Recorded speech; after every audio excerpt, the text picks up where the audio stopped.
Hey there, economics folks. This is Mr. Hooker, and today we are going to do fiscal policy. So, fiscal policy is just the use of taxes and government spending to alter macroeconomic outcomes. So, you've been through it, you've seen it. If you remember COVID, you saw the stimulus checks go out. That is fiscal policy. If you have ever heard them talk about changing taxes, so you probably have been through at least two Trump tax plan things. That is fiscal policy. If you're old enough to have been through the 2007 to 2009 crash, um, the response to that was fiscal policy. Although people, criticized the response to that, what was the response to that was fiscal policy. So that's what that is. That's what fiscal policy is, ladies and gentlemen. All right. So government spending and fiscal policy, the basics, it's just government spending and tax revenue, government spending and taxes. So here's some government spending and tax revenue for selected high income countries in 2022. Government spending in light blue, government revenue in dark blue. So if you spend more than you bring in, you run a deficit. So let me talk about that. It'll be in a slide later, but let me talk about that just a slight bit. A deficit is a single year where you have more spending than revenue. Uh, the debt is the accumulation of all deficits and surpluses. A surplus means you have more revenue than you had spending.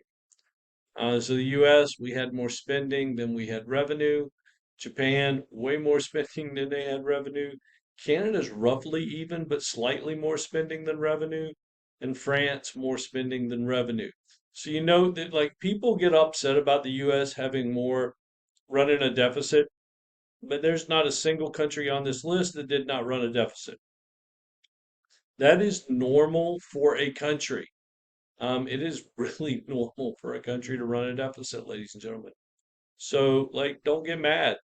It is what it is. Now, some countries are worse than others. Ain't gonna lie.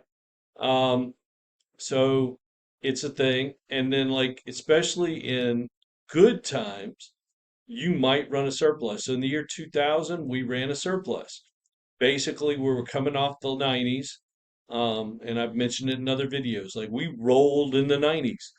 And so in the 90s, toward the end of the 90s, the deficits were disappearing, and actually we had surpluses um, for a couple of years there, and we got there to the point that we were just paying down the debt, and then 2000 comes, president changes, Bush gets the surplus, he sees the surplus, and he's like, yeah, I think we're just going to send it back to the people. Um, so there's different ideas about what you should do with the surplus, and it's a whole thing. So taxes, purchase of goods and services, transfers and borrowing. So what do we do? So like this is kind of my wheelhouse with all of that.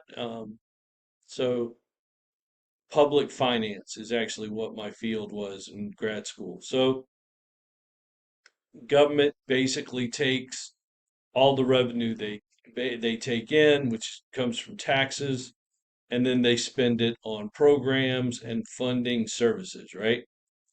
So some of the things they do, we got government transfers, which is payments by the government to households for which no good or service is provided in return.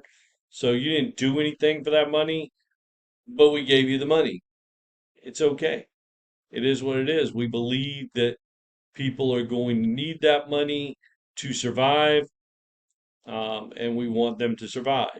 Social insurance or government programs, transfer payments intended to protect families against economic hardship. You got Social Security, which provides guaranteed income to older Americans, disabled Americans, and surviving spouses and dependent children of deceased or retired beneficiaries. You have to make that happen. Um, we just believe in that. Medicare covers a lot of the cost of health care for Americans 65 or older. Medicaid covers a lot of the cost of health care for Americans with low income. And then the Affordable Care Act, or the ACA, seeks to make health insurance available and affordable to all Americans. So these are some of our social insurance, or what some places call safety net programs. So these are what those are. So where does our tax revenue come from in the U.S.? Personal income tax is about 42.1%. Corporate profit tax is 6%. Social insurance tax is about 22.1%. That's most of it. So those three together, that's most of your taxes. And note that corporate tax is not a lot of it. We do not tax businesses a ton in this country. Um, and that's probably because businesses are very effective at lobbying Congress into not taxing them. They spend a ton of money into having Congress not tax them. So, yay, team, right? All other taxes, which are basically property taxes, sales taxes, other revenues, are mostly done at the state and local level. It's kind of interesting. I've lived places with no um, state income tax. I just moved here from a place with no state income tax, and really our property tax was almost non-existent. We paid $76 in property tax annually. That's it, period, and no state income tax. Now, our sales tax was insane, but the theory on that was everybody was a tourist, so we're going to soak them. That was basically it. So, I mean, I lived 45 minutes away from Gatlinburg, Sevierville, all those fun places. So everybody coming to the mountains to drink a little moonshine, we figured we'd soak them up. Um, and so, but all the rest of us that lived there, 365, it was crazy expensive. Um, so that was nuts too. Um, Government spending in the U.S., where do we spend our money? So that's where we get our money. Where do we spend it? Other goods and services, 18.3%. Uh, other government transfers, 13.9. Medicare, Medicaid, ACA, 19%. National defense, 10%. Education, 12.2%. So national defense and education are the biggest categories. Um, but the transfers, Social Security, Medicare, Medicaid, are the biggest programs. So Medicare, Medicaid, ACA are 19%, but National Defense and Education, the 10.6, 12.2, that eat up the biggest program. Then your interest payments are 12.5%, and your Social Security 13.5, and then everything else is just other. And that's just a ton of different stuff altogether. All right. So the budget and total spending. Remember, our formula was C plus I plus G plus X minus IM.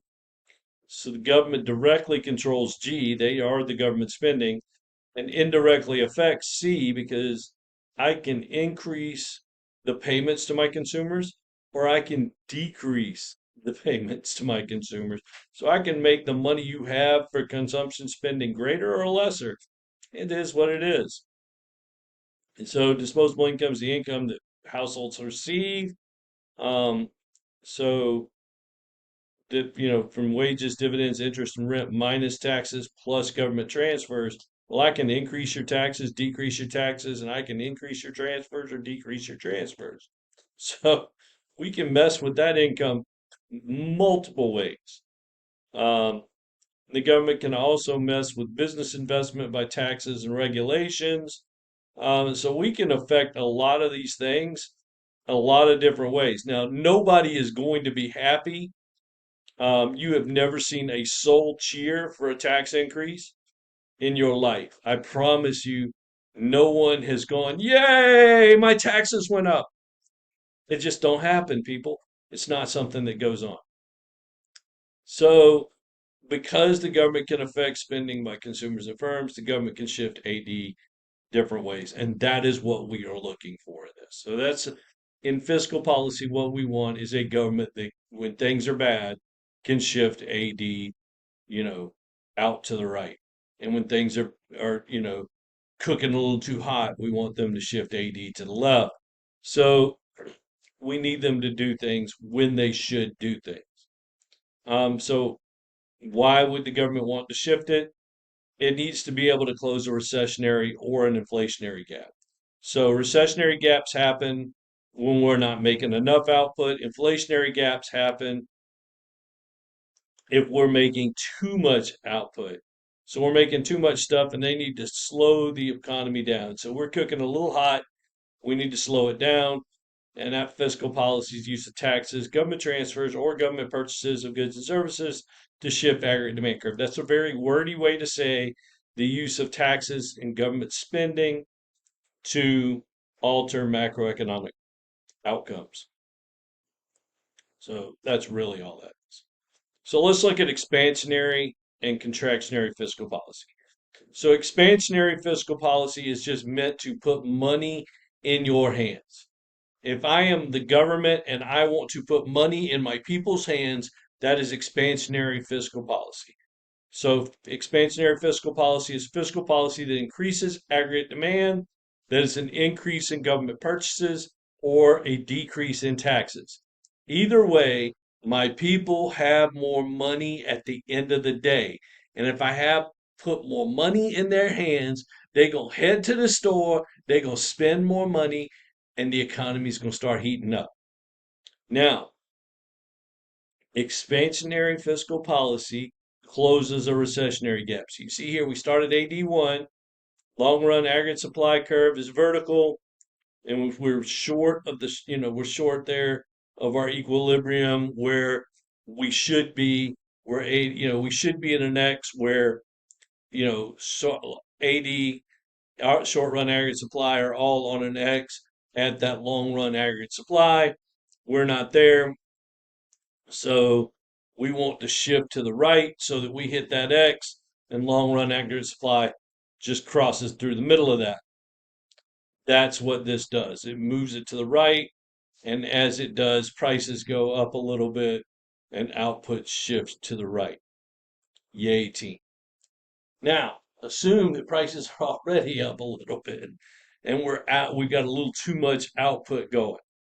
Now, we out a little bit. So we need some contractionary fiscal policy, and that's the fiscal policy that decreases aggregate demand.